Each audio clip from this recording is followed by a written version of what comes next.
నేను ఒకటి అడుగుతా ఉన్నా, చెప్పమంటున్నా. చంద్రబాబు నాయుడు గారిని కానీ, తెలుగుదేశం పార్టీలో ఉన్నటువంటి యోధులు కానీ అసలు 14,000 నుంచి 16,000 ఎందుకు అవుతుంది? మీరు కాజీ పెట్టి కదా ఇంత దోపిడీ చేస్తారా? బ్యాంకు నుంచి అప్పు తీసుకొచ్చి మీ ప్రజలకి, మీ మనుషులకి ఇలా దోచిపెట్టేటటువంటి కార్యక్రమం చేస్తున్నారంటే చర్చ జరుగుతుంది. మీరు ఎలా డైవర్ట్ చేయాలనుకున్నా సరే, ఎన్ని బూతులు తిట్టి డైవర్ట్ చేయాలనుకున్నా సరే చర్చ జరుగుతూనే ఉంది రాష్ట్ర వ్యాప్తంగా. మావిగన్ ఇస్ ద బెస్ట్ ప్రపోజల్ అనేటువంటి చర్చ.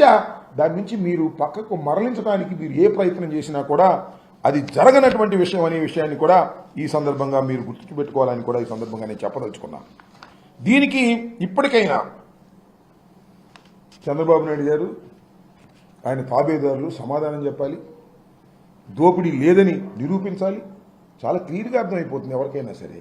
ఇంత భయంకరంగా దోచుకునేటటువంటి పరిస్థితికి వాళ్ళ రాష్ట్ర ప్రభుత్వం, వారి తాబేదారులు దిగజారిపోయారు. దీనికి ఖచ్చితంగా సమాధానం చెప్పవలసినటువంటి అవసరం ఈ రాష్ట్ర ప్రభుత్వానికి ఉంది. అసలు అమరావతి అనేది పూర్తవుతుందో పెడుతుందో నాకు అర్థం కాలేదు. మీరు చిన్నప్పుడు కాదు, ఇప్పుడు కూడా ఉన్నాయి అక్కడ సీరియల్స్. ఇదివరకే ఋతురాగాలు ఆ సీరియల్స్ ఉండేవి. 270 ఎపిసోడ్, 325 ఎపిసోడ్ అనేవాడు. అయ్యేదిగా చచ్చేది కాదు. ఎప్పటికైతే తెలియదు. ఒకవేళ అయితే అవ్వచ్చు 500 ఎపిసోడ్కి ఆ సీరియల్స్, టీవీ సీరియల్స్. ఇది మాత్రం ఎన్ని ఎపిసోడ్లైనా కాదు. అమరావతి అయ్యేది కాదు, పెట్టేది కాదు.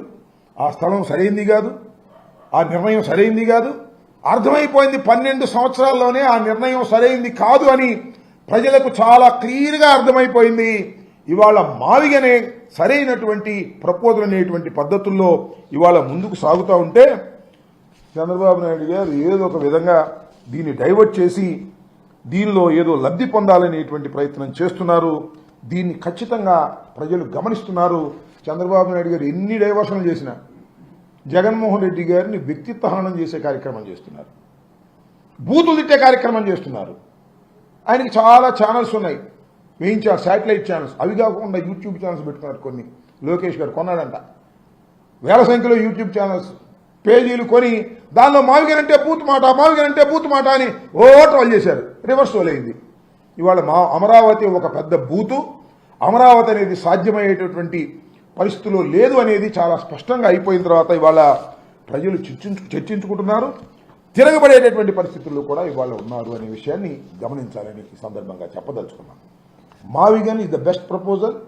మావిగన్ వైపు ప్రజలు ఆలోచన చేస్తున్నారు. అమరావతి అనేది పూర్తయ్యేది కాదు అని తెలిసిన తర్వాత చంద్రబాబు నాయుడు గారు విపరీతమైన డైవర్షన్ పాలిటిక్స్ మొదలెట్టారు. సోషల్ మీడియా యాక్టివిస్టులను అరెస్ట్ చేసే కార్యక్రమాలు, అంతేకాకుండా వైఎస్ఆర్ కాంగ్రెస్ పార్టీకి చెందినటువంటి మీడియాలో పనిచేసే వాళ్ళని, మీడియా అధిపతుల్లాగా వ్యవహరించే వారిని, అంటే మీడియా అధిపతులు కాదు, మీడియాలో పనిచేసినటువంటి వ్యక్తుల్ని కూడా అరెస్ట్ చేసేటువంటి కార్యక్రమం చేస్తున్నారు. పూడి శ్రీహరిని మొన్న అరెస్ట్ చేశారు, తీసుకువెళ్లారు, లీగల్గా దెబ్బతిన్నారు. మళ్ళా హైకోర్టుకి వెళ్ళి ఏదో తతంగం చేస్తున్నారు. ఏదో ఒక విధంగా కక్ష సాధించి చర్చలో ఇదే ఉండాలి, ఇంకా మావిగన్ గురించి ఉండకూడదు అనేటువంటి తాపత్రయపడుతున్నప్పటికీ కూడా మళ్ళీ చర్చ మావిగన్ వైపు వెళ్తుంది. నేను ఈ సందర్భంగా ఇంకోటి కూడా చెప్పదలుచుకున్నా. కేవీఆర్ టీవీ చూశారుగా మొన్న ఒక జర్నలిస్టు, ఆయనకు ఒక యూట్యూబ్ ఛానల్ ఉంది. దానిలో చాలా విషయాల గురించి మాట్లాడుతూ ఉంటాడు. మొన్న ఆంధ్ర పోలీసులు వెళ్ళారు, రాత్రిపూట ఇంట్లో ప్రవేశించి ఆ కేవీఆర్ వచ్చేంత మేము ఎలా ఉంటారు. ఏం పోయేకలం వచ్చిందో నాకు అర్థం కాలేదు. పోలీసులు వెళ్ళి ఒక నోటీస్ ఇచ్చి రమ్మని చెప్పొచ్చు. దొంగలు కాదు, దోపిడీదారులు కాదు. Is a journalist. ఒక తప్పు చేశాడని మీరు భావిస్తే కేసు పెట్టారు. ఏం తప్పని నాకు అర్థం కాలేదు. రెడ్ బుక్ని ఎర్రి బుక్ అన్నాడు. ఎఫ్ఐఆర్ ఏం రాశారు? బూత్ రాశారు. ఎర్రి అని ఇంకా బూత్ రాశారు. రాసేసి ఎఫ్ఐఆర్ రిజిస్టర్ చేసి బొట్టరాలని ప్రయత్నం చేశారు. ఏం పోయేకాలం వచ్చింది నాకు అర్థం కాలేదు.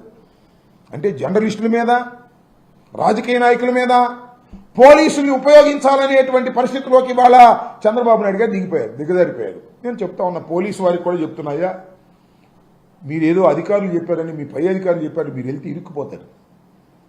పైనుంచి ఆదేశాలు వస్తే ఇరుక్కుపోతారు. మీరు చేస్తున్నది తప్పు అనే విషయాన్ని మీరు గ్రహించని చట్టబద్ధంగా చేసుకోండి, తప్పులేదు. చట్టబద్ధంగా చేసుకుంటే ఎవరు కాదన్నారు. కానీ పోలీసులు అంటే ఒక గౌరవం, భయం కూడా ఉంటుంది.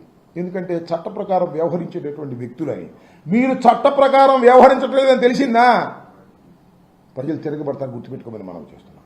డెఫినెట్గా ప్రజలు తిరగబడతారు. ఇవాళ ఒక పోలీసు డ్రెస్ వేసుకుని లాఠీ తీసుకెళ్తే ఏమి లేకపోయినా 10 మంది పారిపోతారు. ఎందుకు?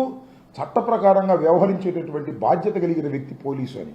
మీరు చట్ట ప్రకారం వ్యవహరించట్లేదు, అన్యాయంగా వ్యవహరిస్తున్నారు, తెలుగుదేశానికి అనుకూలంగా వ్యవహరిస్తున్నారు, అధర్మంగా వ్యవహరిస్తున్నారంటే మీ మీద తిరగబడతారు.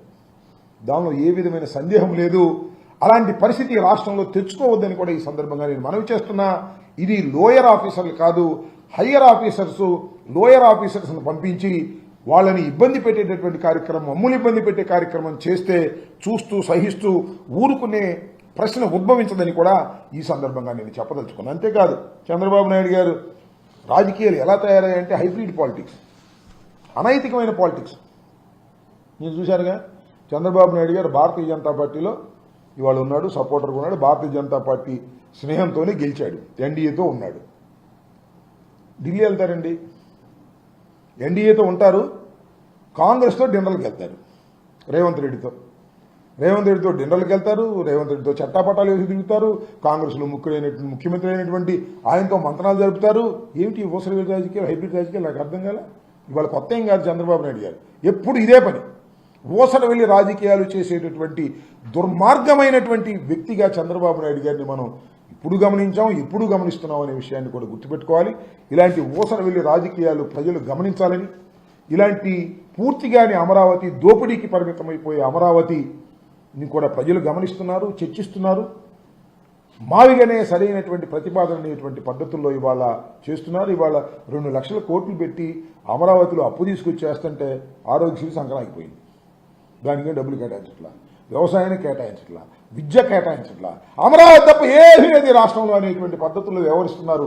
ప్రభుత్వం చేయవలసినటువంటి కార్యక్రమాలకి డబ్బులు కేటాయించుకోకుండా అప్పులు తీసుకురావడం, ఖర్చు పెట్టడం, కమిషన్లు తీసుకోవడం, సంచులు మోసుకెళ్తాం అనే కార్యక్రమంలో ఇవాళ నిమగ్నమైపోయినటువంటి బాబు కొడుకులు దీనికి సమాధానం చెప్పవలసినటువంటి అవసరం ఉన్నది. ఆ సమాధానం చెప్పకపోతే మీరు ప్రజల నుంచి తిరుగుబాటు కూడా ఎదుర్కొనే పరిస్థితి ఏర్పడుతుందనే విషయాన్ని కూడా గమనించాలని ఈ సందర్భంగా చెప్పదలుచుకున్నాను.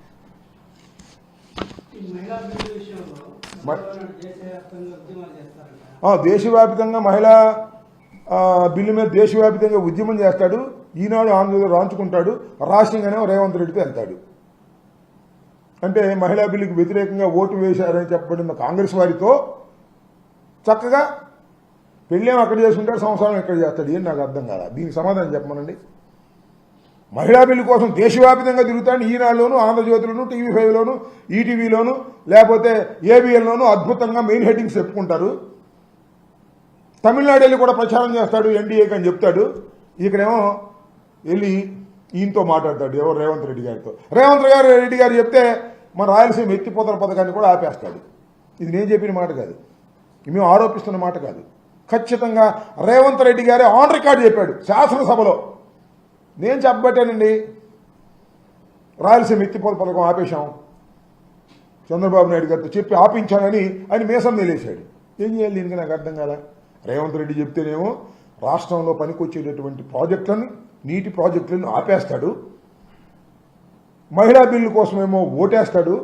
మహిళా బిల్లుకు వ్యతిరేకంగా ఓటేసిన వాళ్ళతో రహస్యంగా ఏముంది, బహిరంగానే వెళ్ళి డిన్నర్లు చేస్తారు. ఏంటి బ్లాక్మెయిల్ పాలిటిక్స్ అని నాకు అర్థం కాల.